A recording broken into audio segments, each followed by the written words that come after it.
biliranon, imong katungod ang mahibaw sa kalihukan sa provincial government. Nahimugso ang programa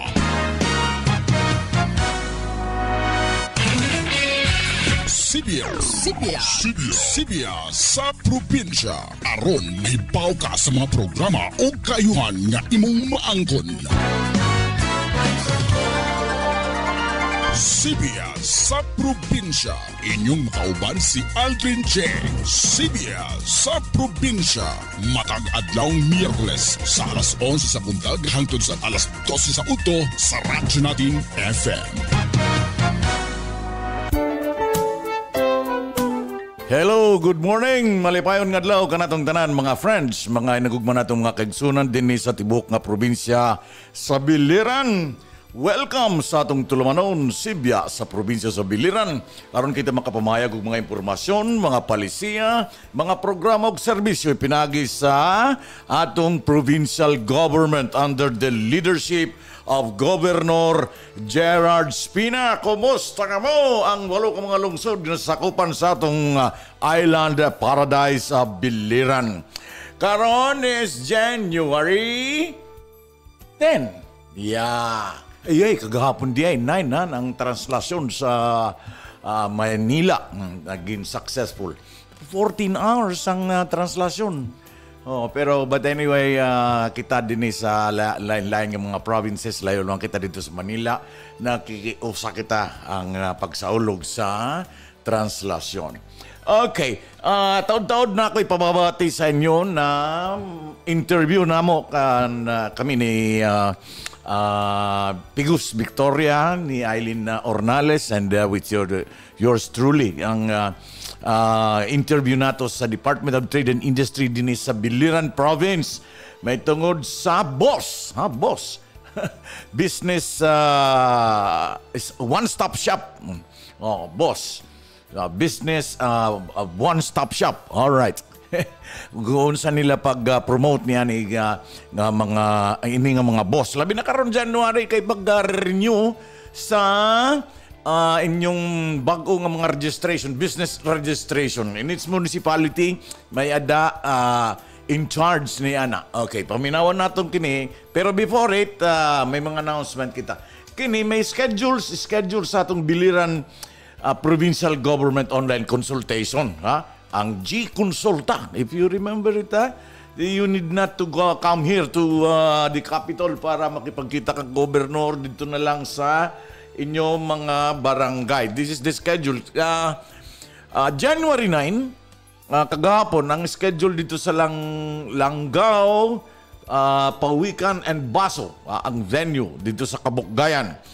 Sa January 11, that is Thursday, sa Biliran, sa Villa Canila o sa Barangay Hugpa, January 11. Morning schedule, paminaw ka mo ang January 18, sa Kulaba, Kalipayan, Binungtuan, Patag, Bacolod, ang venue ni nga G-Consulta. If you remember, dili na kinanglan lagi nga, kung kinanglan nga, makipagkita ka mo kung gobernador, kung kanano mga kinanglan ninyo, mga medisina or what, naanalay mga schedule. Sa Kulaba, January 18, adto dito sa Kalipayan, Binungtuan, Patag, Bacolod, ang venue ni January 23, that is, Maripipi. Very nice, very good. Diha sa Binalayan East o Southwest. Sa Kasibang, ang venue ni sa Maripipi, January 23. Pagka January 25, sa Kawayan, ang venue ni sa Inasuyan o San Lorenzo. Okay, San Lorenzo o sa Inasuyan, sa Kawayan, January 25. And lastly, January 30, Almeria, Matango, Pili o Talahid, ang venue ni nga G-Consulta ni Governor Gerard Espina. Okay. Okay, ano po sa pa ni? Anay babasahon natin nini. Unsa ni? Congressman Jerry Boy Espina secures additional 58 million funding for priority school buildings in DepEd Biliran. mga teachers, mga taga-DepEd, ang atong schools division supervisor, paminaw ka mo kay this is very nice. Nakakuha siya additional na 58 million nga fund para sa priority school buildings. Si Congressman Jerry Boyce Pina nag-announce nga he has successfully secured an additional 58 million pesos for the construction of priority school buildings in DepEd Biliran on top of the regular allocation for 2024. This substantial funding boost aimed to enhance the education infrastructure in the region and provides students with improved learning environments. This is very nice kay makaka-antiguna ang atong mga ka-studentihan kung ang 58 million nga funding nga para sa mga priority school buildings makapalit kini og lain-lain nga mga higamit diya sa eskwelahan. The allocated funds will specifically contribute to the construction of essential school buildings, underlining the Congressman Spina commitment to advancing education in his constituency. Okay, very nice. Congratulations diay kay Police Colonel Felix Herbacio Jr., ang police director din sa Biliran, and his operatives. Kay nakadakop kini sila og rank 1 most wanted person municipal level. Dito sa Maripipi nadakpan kini nga most rank number 1 most wanted person municipal level last January 3 at around 1:30 PM at Barangay Binalayan East, Maripipi, Biliran. Ang akusado identify as alias Espero, 48 years old, lalaki. Inasawan, Filipino, self-employed, ngan residente dito sa nasabing lugar sa Binalayan East, Maripipi. Ipinagi sa intelligence-driven manhunt Charlie operation. They said nga kini nga tao nga naaresto may dagin issue nga warrant of arrest nga pitsado December 13, 2023 for violation of Section 5, Article 3 of Republic Act 7610 for the criminal crime of lasciviousness conduct under the criminal case number N-4401 issued by Honorable Luz Navarrete, ang executive judge sa RTC 8, Region 8, Branch 16, Naval Biliran. Og 200,000 ang piyansa para sa temporary liberty. Ang arestado nga tao gidara dito sa Maripipi Municipal Police Station for proper disposition. So, congratulations kang Police Colonel Herbacio Jr. Ang atong takna 14 minutos ang nakalabay sa alas 11. Paminaw nato kini nga interview nato kang sa DTI, sa Department of Trade and Industry.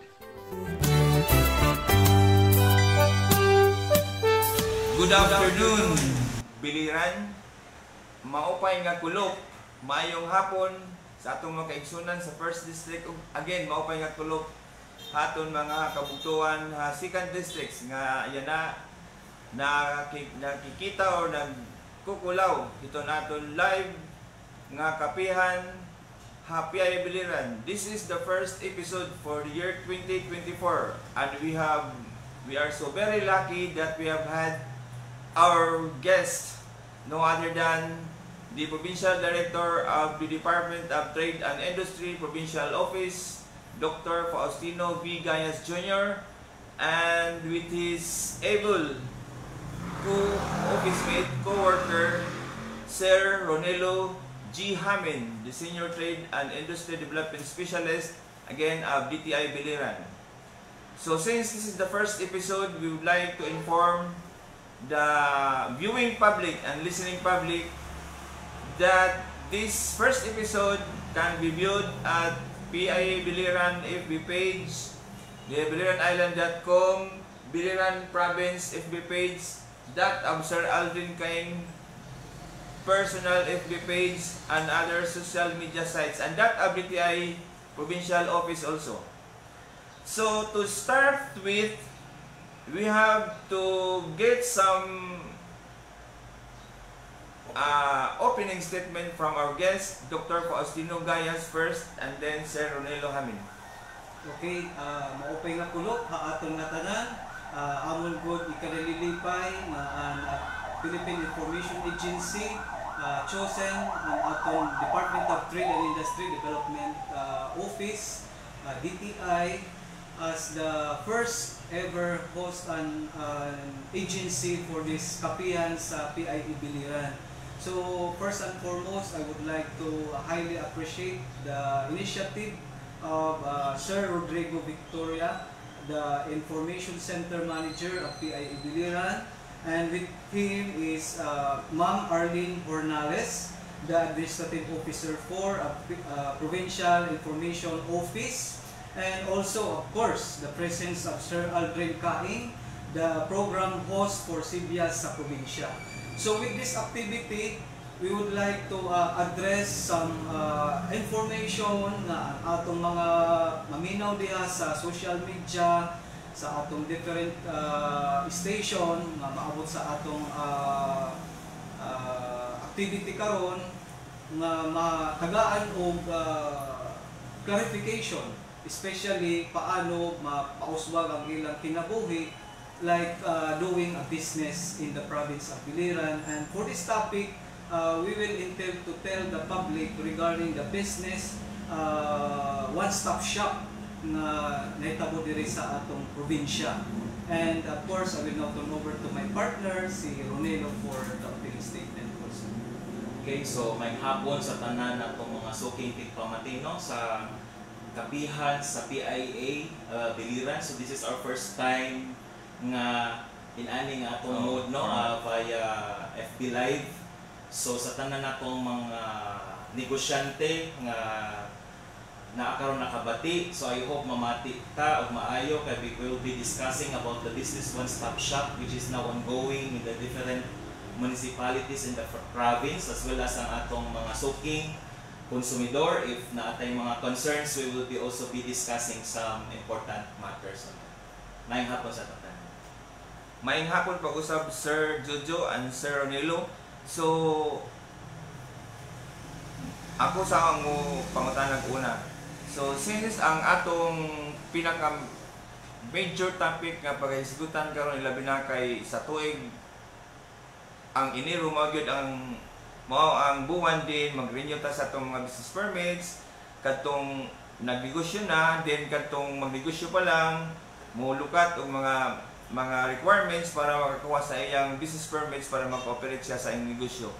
So kini siya nga topiko karon mas maayo ni nga masabtan sa atong mga kaigsunan, labi na katong nagplano pa nga magnegosyo ug katong nagnegosyo na nga aduna sila yung mga gagmayng mga concerns kung unsaon nga makarenew sa ilang mga business permits and licenses.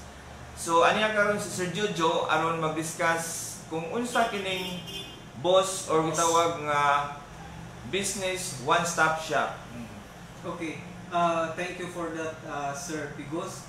So ang boss shortcut sa business one-stop shop. So sa atong pag-intindi, kini siya nga business one-stop shop na himugsod siya because we have Republic Act 11032, which is the Ease of Doing Business and Efficient Government Service Delivery Act of 2018. So usan ni siya nga balaod nga ang panuyo ma-streamline, buot pasabot, mapadali ang proseso sa pagkuha sa mga requirements sa negosyo o mga procedure sa lain-laing government services. So usa nato nga nakita sa gobyerno is paano ang atong mga negosyante dili na malisuran pagkuha sa mga business requirements para mag-renew o mag-put up of another business. So ang business one-stop shop usually i-organize ni sa atong local government unit na diyang atong DILG nga nag-oversee po sa atong mga implementation sa BOS o ang atong probinsya, pinangunahan sa atong Governor Espina. So sa atong monitoring ang business one-stop shop, it's one location, tanan na analiha ang mga different government agency nga pinangunahan sa LGU, nga maghatag sila forma, requirements nga dali sayon siya step by step. Step 1 kuha ka form or queuing number, then naa siya step 1 nga kuha ng mga form, requirements, pagbayad. So technically naa siya sa periphery ng local government unit, especially kanang mga local government unit na naay space sa ground floor na diha tanan. And one of the agency nga aktibo po sumusuport sa business one-stop shop ang among Department of Trade and Industry, kay ang DTI nanguna sa business name registration. So kanang atong mga LGU karon, ako na lang ihatag ang hulagway, no, based sa among monitoring. Ang Almeria Business One-Stop Shop, nagsugod sila last January 4, mahuman ni January 31. Ang ilang venue na sa Almeria Gymnasium, Almeria Biliran of course. Pwede po ta mangutana sa atong focal person, si ang ilang BPLO, si Donna May Dabugdog, ang BPLO nila designate. Then so far no, so good man ang ilang implementation sa Almeria.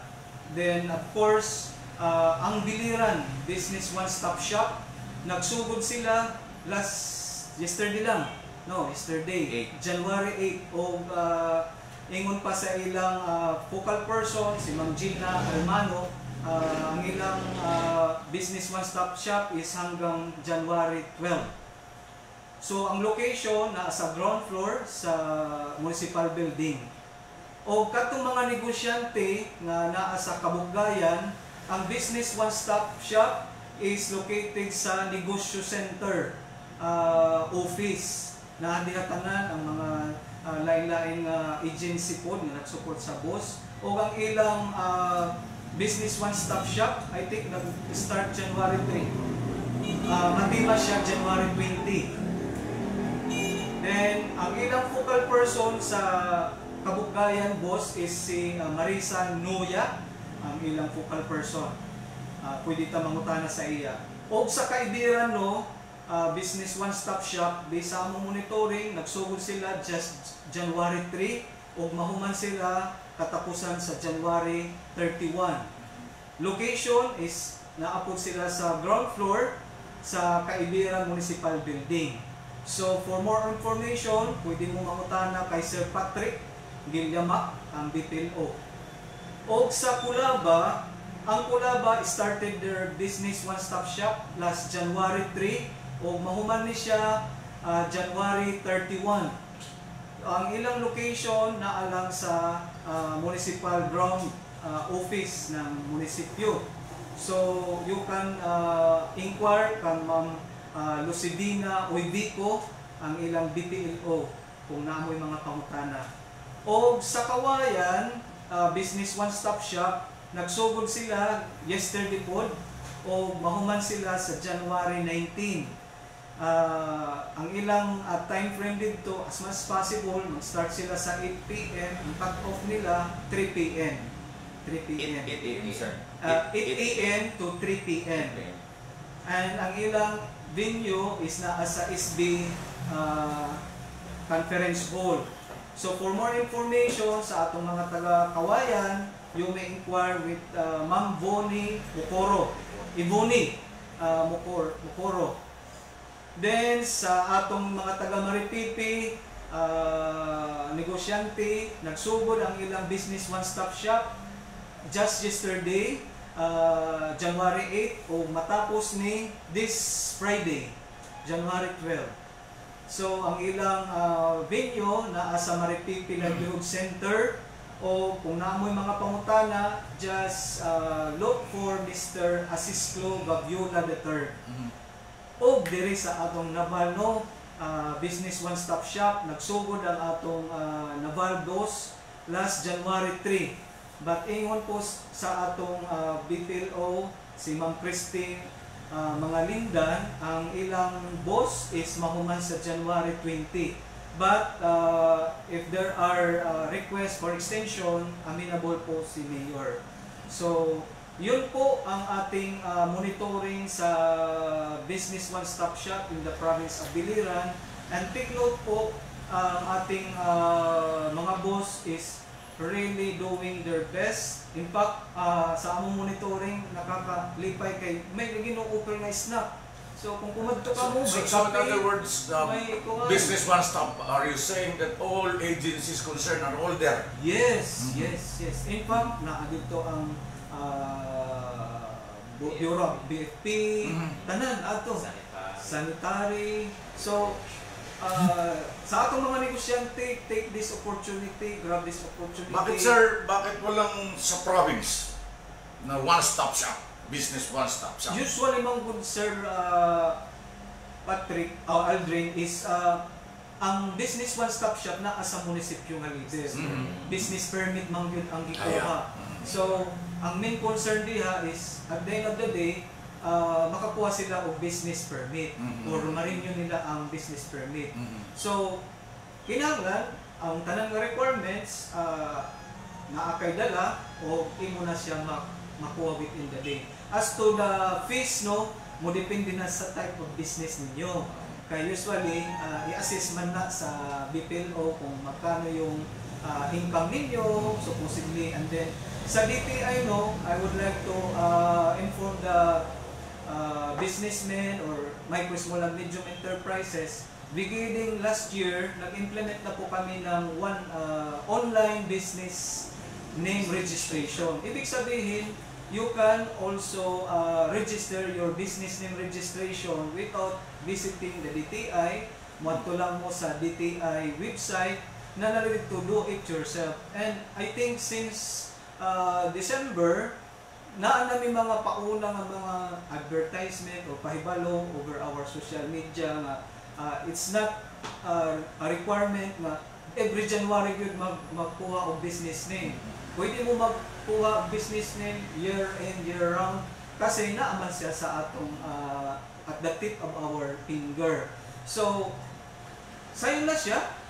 All you have to do is naa kay GCash. Kung wala kay GCash, at the time sa imong pag-register, adto na lang ka sa mga maghatag og GCash, no? And then ang payment direct na adto na sa atong system. And ang nakalipay, no, kay you yourself has the opportunity and luxury pagkita kung unsay maayo nga type of business para sa imo. Remember, ang business name registration is your para siyang baptismal certificate kumbaga sa tao. You cannot do otherwise sa imong business, pakuha sa business permit kung wala kay business name registration. So, naay mga advantages kung makakuha ko business name registration. First and foremost, ang imong promotion sa imong negosyo. Dali na ka ang memory recall sa atong mga negosyante, dali na. And of course, protection sa imo. Kay, of course, kung na kay business name, your business is protected by the law, business name law, no? Kung naay magsubad-subad sa imong business name, you have the right, no? And of course, no, another advantage kung makuha ka og business name registration, naatay mga online pautang sa small business corporation, nga requirement yun ang business name registration o ang atong business permit. So I encourage those nagninegosyo nga wala pa yung tawon maka-decide kung kinahanglan ba sila maglukat or i-formalize ang ilang business, makuha sila og business permit. I encourage you guys nga makuha ka mo kay once and for all ang imong business, once makuha ka og business permit, magtikang diha ang imong business experience, no? Kung apply ka og business loan sa small business corporation o sa lain pa nga mga financing agency, mga tanamang yun, kanus ka nag-start sa imong business. So, likewise, advantage siya kay makatabang ka sa imong mga pamilya, kay ang imong business, once maakay business name registration or legal siya, na nakay option mag-do business online. Kay ang online mang yun, ang atong different portals, marketplace, mangita sila og legal, legit Kung di ka legit, ay di ka karauton. O di ka itanggap as online locator sama sa Lazada, sa upan pa ng mga marketplace. So basically, we encourage the micro, small, and medium enterprise na muadto mo sa business one-stop shop. As announced earlier, I think ang uban matapos na siya by Friday, especially ang taga Maripipi. Grab this opportunity kay ang panoy sa business one-stop shop, masave nimo first and foremost ang imong time, ang imong resources o ang imong pakighalubilo sa mga pangitaon ng mga taga-agency. Yes, sir. Yun ang dapat ko tinatanong ang span ba? Yeah. Panaglitan ng usa ka tawo mo kadto dito, makuha ba niya usa ka adlaw? And then ang anong negosyo ang kailangan ni nga business one-stop shop? Sa among experience to, if naa kay kompleto nga requirements, I mean naka-research ka na kung sa mga requirements na kuan, within siguro 1 hour makuha na nimo ang business permit. In fact, in other provinces 30 minutes lang makuha. And mga sari-sari store, ano ba? Kinanglan ba kaya ni sila? Sari-sari store, it depends on the proprietor. Kay ang income ng sa sari-sari store, naa siya, kung gamay lang siya, micro, naa siya option na makuha sa business certification sa barangay. So, depende na sa atong local government unit sa ilang business zoning. For example, sa zoning, moingon nga, ay, ang imong negosyo, madam, sir, kinanglan na ka o business permit. So, adto na lang sa atong office. So, if you are not sure, wala may bayad sa pangutana, magto ka, sir. Sari-sari lang po ako. Kinanglan ba? Maglukat? O, moingon na, ayaw na. Kana, no? So, I think kanang atong business one-stop shop para gud na sa atong mga negosyante, especially kanang mga magsugod sa ilang negosyo nga sure na sila sa ilang business na kuan. For renewal, wala ay problema sa mga This is a nationwide ano? Yeah. Kaya been traveling dito Cebu, may boss. Boss nationwide. This is a nationwide po. And I think the DILG is also on top of this, monitoring the local government unit. Who are those LGUs are spearheading the implementation of the business one-stop shop. And in fact, yesterday I had an opportunity to evaluate, assess the ongoing business one-stop shop. I have with me Mr. Ryan Chufel, the Libipo province. Nagtumi sa Almeria, nagtumi sa Kawayan. So, sa among monitoring, namuna dito mga mayor, nag-welcome sa among si Mayor Richard Agoros. So, we had the opportunity to walk through kung sa mga pamaagi sa business one-stop shop. And I say, happy man ang mga walk-in clients. In fact, dito sa Kawayan, nag-offer pa sila snack, no? Na ay snack, na ay water, coffee, and really dito sa Kabuggayan, iba po dito. Kay naa sila ikuan, of course ang snack na naat sila dito TV nga ang among business name registration sige na og panito post.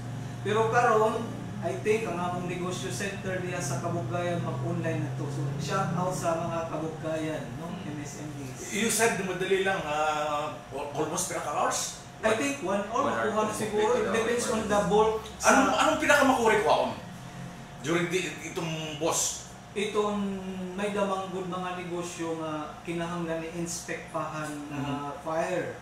Pero I think with the waiver at the time of your pagkuha, pirmahan lang okay, we will grant you this certification na kanhi ka o rehong nalaan pag-visit na ito. So, within the span of your business, at doon ka sa inspecting team, ay, na-okay violation, sir. But with this 11032, ingon pa ni former President Duterte, ayaw lamana ang mga negosyante. So this is really a law na seryoso siya sa atong mga negosyante to ace that doing business. Businessman doon talaga, Corridas tanan. Corridas, mga gasolinahan, Yeah, tanan. oo. Okay. May pangutana ka rin? Well, ako pangutanan sir is not really ako pangutanan sir is not about boss gihapon, pero not sa negosyo. But how about itong mga may online mga trabaho? Can they also apply? Like wala sila physical na store. Okay, kanang online trabaho. Oo. Ang online trabaho, actually, Online business, sir. kung online business, nag-encourage man gud karon nga tanan ang bisan naa sa online, makuha po og business name. In fact, ang atong business name, dito yung mga suffix, no, Neil? For online business. Descriptor, I mean. So, just visit our business name registration system and dali lang siya. Kung for example, ang imong kuan is kanang online selling, naa sila'y dali lang, no? For example, ang step is number 1, mag-apply, renew, registration request certification, then I think ang kwan lang diri, no, first and foremost, I can speak on the business name registration. So ang business name registration namo is of course online naman siya. You can easily click the link, no? Samantala makapanguha sa link, just visit sa DTI website. Another is DTI Biliran page na adito. O kung kanang mga senior citizen nga pintahay di gud sila katuod makakuamba, they don't know how to enter in the computer, our DTI can also assist you.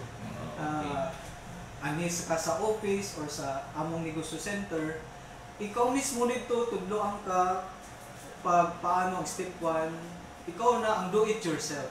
So i-assist ka gyud na mo anton nga malipay ka paggawa sa negosyo center. Kindly mention sa mga penalties sa mga hindi kumukuha ng business registration? Or yung one-stop, yung business one-stop? Okay, penalties, no, first and foremost sa DTI, we are lenient on that. Naaman siya yung mga pila to kwan that 6 months. 6 months from the date na mag-expire na ka. So you can still, no? But ang kwan labang good sa business name, if for example you cannot, nakalimot ka or you fail to register, maparamang ka sa system. Automatic, sir. Automatic Within siya. 6 months. Within 6 months after the due date or sa imong birthday. Oo. Ang penalty nila ka, Surcharge is 50% of the registration fee if beyond that one. And then for the post implementation, I've heard na if dealing na within sa period sa ilahang post, as mentioned earlier ni Sir, maybe penalties will also be affected to the concerned businesses owners kasi parang nag-effort na yung mga government agencies in one location and then here you comes, di ka pa makuha, ka pa sa February or March. So depende sa LGU if they will extend based na mention about resolution of the SB if they have to extend the post implementation. Then me for myself, I've been a frontliner during the Kaibiran Boss, no? I coach our newly hired Negosyo Center Business Counselor in Kaibiran. So I've been there for 3 days starting January 3 up to 5. So for business name registration alone, ang not though we are really pushing that applicants will have their registration business name processed via online at the comforts of their own home or office, magkapi-kapi ka lang dito sa imong balay or naghigda ka makaron, so long as you are connected with the internet, your mobile phone is connected to the internet, and then of course the applicant has to have a valid working email address. So kasi karon we are now onboarding e-commerce business, no? So kahit you are a sari-sari store owner, you must have a valid and active email address because the business name registration after 5 years mo ngadto na siya, mo email na siya, hey, before pa ma-expire, 6 months before the expiration of your business name certificate, our system will remind the business owner nga it's now high time for you to renew bisan pag 6 months before the expiration para di ka mo tumubol sa kaning sabay sa rush gani nga pag-renew nga malisang naka. So that's one. Another problem mo na, usually problem, walay email address, but dili mo stop dito. We can facilitate and create an email address. Malangan-langan lang naman, no? We can create a Gmail account. Sayo naman pag-create. Usahay pa paidang cellphone. So lisod po dugay cellphone kay ang pag-open mo sa email, ang code is mo text man na to sa imong cellphone. And it's also a requirement in our application form. Kaya unsa naman natong business to po tay cellphone, no? Kita ka contact kay karon na nata sa age sa technology. So mas na gyud na natay valid email address, and then of course naa nata katong mga online payment options. Ang mention is sir is just GCash, but we can also have Paymaya, we can have our link sa atong sa land bank nato, mga debit card, credit card. It is also acceptable sa ato ang online sa online business name registration. So ang kung wala po sila yung GCash, wala silang ikuan. Nag-try me nga himuan po sila GCash account but kailangan i-validate pa man siya for how many days. So mas masayon kung tagagawas nga kanabang nag-business into that or mga payment center, and then kung nasa like GCash, wala load sila, i-transfer na lang sa ila. Para dali ra. So we can really commit na ma-release na dayon ang ilang kuan. And then the business name certificate, the soft copy of it is being emailed. Naka-deposit na dito sa imong email. So magkinaunsa, mabagyuhan man, maunsa man, you have a soft copy of your business name certificate diha sa imong email address. Kaya usually, nasa amo diri mo balik magpa-certification because napasa, napagyo, nawala. So with this one, needed na talaga na itong email address. Pag-input nimo nga to sa application form sa imong email, once mahuman na sa imong process, tuan na naka-deposit sa imong email address ang imong business name certificate. Is this for January alone? No. Ang atong business name registration is 24/7 year-round, and it will expire kung ano sa accounting apply site. I mean, this business one stop. Yes, katong gi-mention ni Sir Jojo kanina nga mga schedules, sir. Different LGUs, different schedules. But most especially up to 31 ang kuanjot sa iba nga mga LGUs, but there are some. Pag lumabas na ng January, saan sila pupunta? Still, they will go to the municipality, but then wala na, nagkanya-kanya na, bumalik na sa kanyang office. So it's not a one-stop shop na, parang pero but within the periphery of the LGU. Ato ang taga-fire na ito, mapagkas-pagkas na. Pero ang DTI, online lang siya. Maski asa ka, makakuha ka sa imong business name registration. And of course, if you will ask ang assistance namo on registering the business sa ilang Gmail or email, we have actually mga special trainings on e-commerce na tudloan namo ang mga negosyante how to create their own email address. And of course, diha sa among mga training na apay encouragement na kung if you have the email, and then we have the loan window nga ang pag-utang online na, which ang pinaka requirement is email address o ang imong cellphone ng valid. Yan. And any other requirement tungkol doon sa pangutang? Ay, oo, we can discuss mamaya. Sige. Yan. Another question, nabay mo hesitate magpa-register online tungkol sa question ang validity niya? Kay di ba dili man ang mupirma dito iba ba kaysa katong mo nga to mismo sa post? Among experience, murag kung ang imong online business name registration, ikaw mismo mag-register, I think kuha naman na, dali naman lang. I mean, nabay ni nga sa inyo sir to question ko, Ang certificate validity. itself. Oo, The validity certificate ng is signed by the secretary, ma'am. So, no need na countersign by any. So, parang pinadali na talaga. Streamline Unlike na before talaga. na kailangan may countersign pa bago lumabas yung ano. Ngayon wala na. So, automatic pag mag-online. And that's acceptable anywhere. Yeah, but the problem, maybe but not here in our province, but there are some na nag-fake na ng mga, labi na mga online, there are some na maabot din sa ako ipapavalidate ang business name. That is the Separate, iba ang iyang transaction reference number, iba ang water na owner, iba ang business name. Kasi ang Pilipino magaling hindi ko na sasabihin. So yun, there are really mga ganon na cases, but we can always check with our system as to the, kasi meron yung mga security features, may certificate number, reference code, and QR code. So far, din sa ato na gyapon sa boss or sa negosyo center gyapon sa mag-register kaysa mag-register online.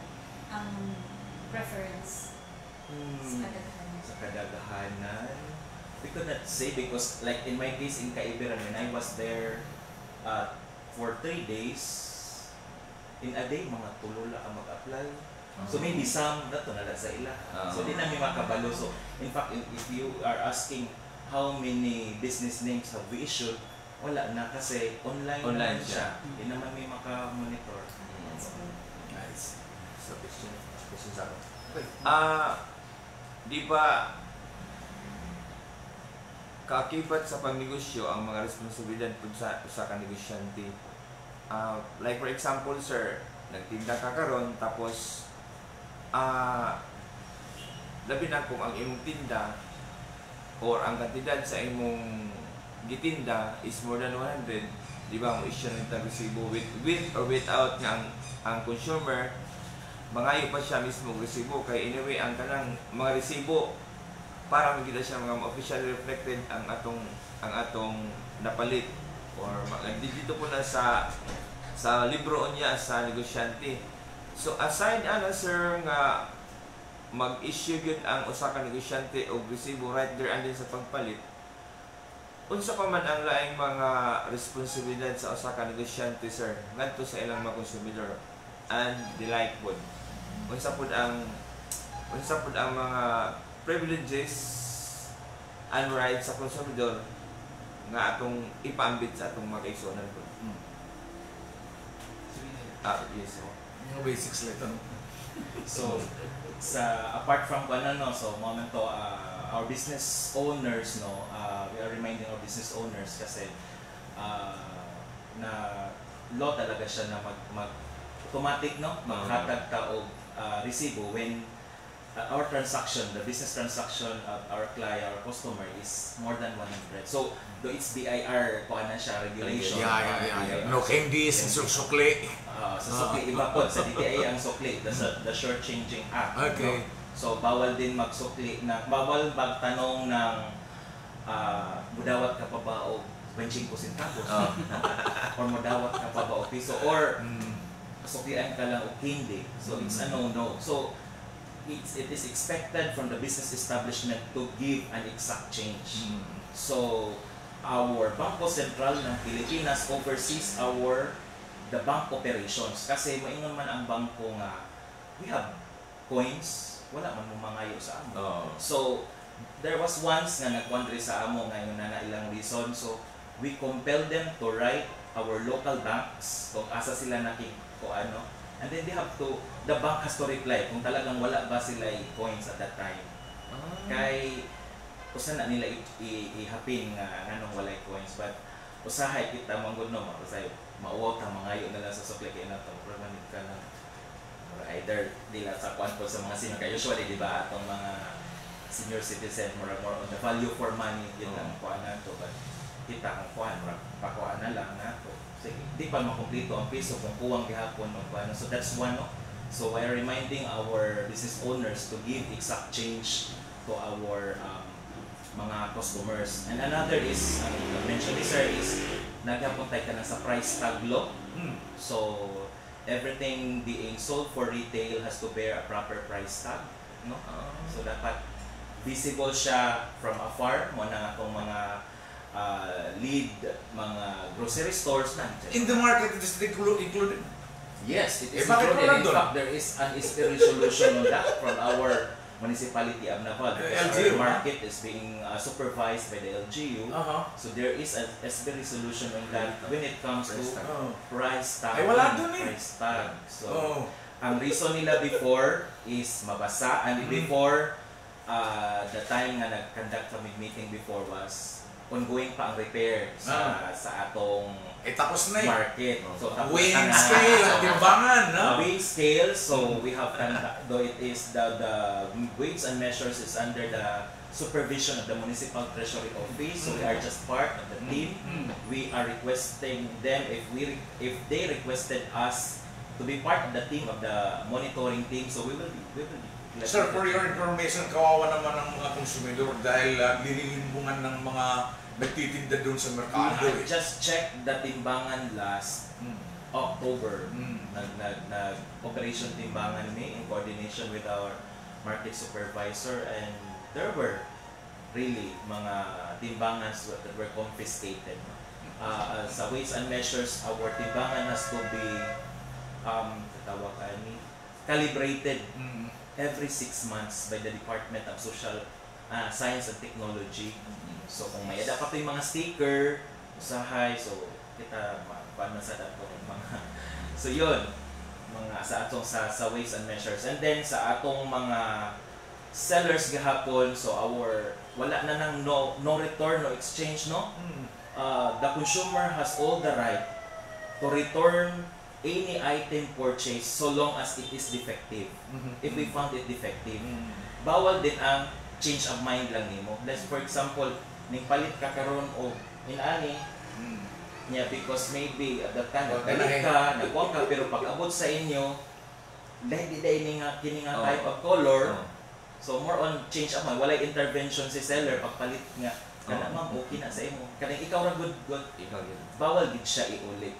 But if there is defect on the item, kay in good condition man, and walay intervention si damay wine sales trading, wala lay pakialam sa imo. But if there are some nga, kada sir, okay na nga color sa imo, may na, di, mura kag na-entice to buy because of iyang mga push sa imo nga maliton nimo, and then you bought it. So, basta walay lang defect. basta walay defect. Pinmalit akong Pero kung walay cellphone, defect, may defect, tapos wala ko resibo. worth pila man sir? Worth 800. Kung may defect, so... May defect yung tinaganay. Kung sa sir? Cellphone. Cellphone. Ang baraton laba, pero wala pa ko resibo. So yun, so pwede siya Hindi na but of course, kita liwat ng mga consumers, we all have the right to exercise, no, during the purchase. Labi na kung nana, mga gadgets, we have to check gihapon kung muon ba talaga siya, musiga ba siya, mo charge ba siya, unsay mga features, dili kay after natataon na sa ato, o pagkuha na to, dili ay siya mo. But of course, there are warranties on that. Kay those products are made not to last for just 7 days, di ba? So there is no such thing as good for 7 days. Good for 2 days lang nito. Ibutang pa dun sa resibo, so that's no. Kay those products are not made just for 800, good for 7 days lang di ay, di ba? So we all have the right for exchange or replacement. So natay 3 hours sa atong sa consumer. As a consumer, we all have the right to be replaced for an item nga napalit nato nga something that is defective. Then either we go for refund, wala na siya say tawag kanang hierarchy. So if you go for refund, okay, refund. If you go for repair, repair. But kung mga items nga mga kuan murag usay di na pud nato ipende sa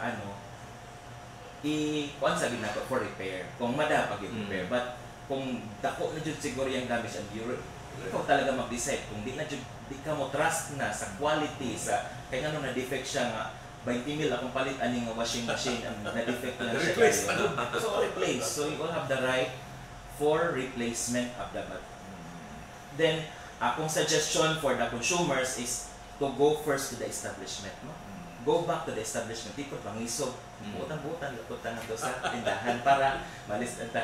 Tapos, then, kuan, kana ang you ask for who is the owner. Kaya usahay ang kanang bantay ang kanarang sales lady or the boy lang, which is dili siya ka-decide on how to deal with such a complaint. Kaya usahay feeling nila sila ang malugi kung malisid sila dahil nga napa may tagiya, di ba? Then usahay ang tagiya, itakasabot ang tagiya, mas kuan pa siya nga sige ulisin na lang na kaysa sa mo report pa no asa na mo kuana na. So yun, so dapat exercise ta anak once nga kuana na nato nga recourse nga sa business owner niya, we are still dissatisfied, we are not happy with the resolution, wala ta alis di, wala ta refunding. That's the time you can visit the appropriate agency. No, it's not only DTI who handles consumer complaints. DTI is just one, but DTI we have this no wrong door policy. No wrong door meaning we accept all different types of complaints and we endorse it to the appropriate agency kung asa siya dapat appropriate. So there was a complaint about pesticides, a fake pesticides. So we cannot say no to the complainant, but forward the complaint to the Fertilizer and Pesticides Authority under the Department of Agriculture, who is the appropriate agency to solve that concern. So i-elevate na mo nga to. Though ang among form is kanang DTI, ana, then i-forward na mo nga to. Then sila na nga to ang magwan. But yun, na lang. So patawag, mediation, then hope ma-resolve ang complaint. I'm supposed to ask, nahuman naman ang season, Christmas season. How was it ang Christmas season ng ang mga produkto, presyo papalito nun? Sa Noche Buena products, based on our special monitoring, no, kay we have I think it's not an SRP, it's not a suggested retail price, but a price guide. Because our Noche Buena products are not considered basic. No? Noche Buena, preparing for an occasion like Christmas, Noche Buena is not a basic kasi the basic is rice, the basic is water. What about the basic? The basic so far, wala naman siyang nag-exceed sa ating SRP. Okay. Otherwise, if there are establishments who exceed the suggested retail price of the DTI, which is ang among SRP sa February 2023 pa of last year, and then I heard over the interview that ang mga manufacturers are now talking with the DTI na there is an increase na naman with some of the basic necessities maybe this year kasi 1 year pa man to ago ang atong SRP. So and then our procedure on that is if we find kana ang establishment selling above SRP sa mga basic na among gi-monitor, we issue letter of inquiry at first. We have to let the establishment explain within 3 days why such difference between the monitored price and the selling the monitored price and the SRP. Yeah. So it has to be substantiated with documents as proof nganong taas kay because ang ilang pong seller dito mo na pud ang pasa sa ilang. So we have to evaluate their reply, and if we accept their explanation, pwede ra mo taas, but not more than 10% of the SRP. Majud na ikuan kay ko.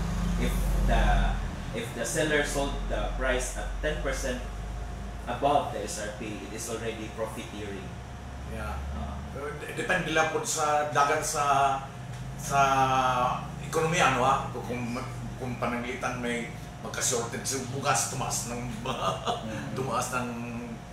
ganon, di ba? Yes. Okay. So in addition, example atong din sa ni Ronelo, kung walay ang owner sa inyong mga reklamo, you can also approach sa ilang consumer welfare desk. So kanang especially mga dagkong mga tindahan na sila'y desk na dito ka maghatag sa imong reklamo. And this consumer welfare desk, especially sa mga accredited sa DTI sa among programa sa Bagwis Award, they are considering the complaint, no? Especially kanang mga products with defects. And of course, regarding sa monitor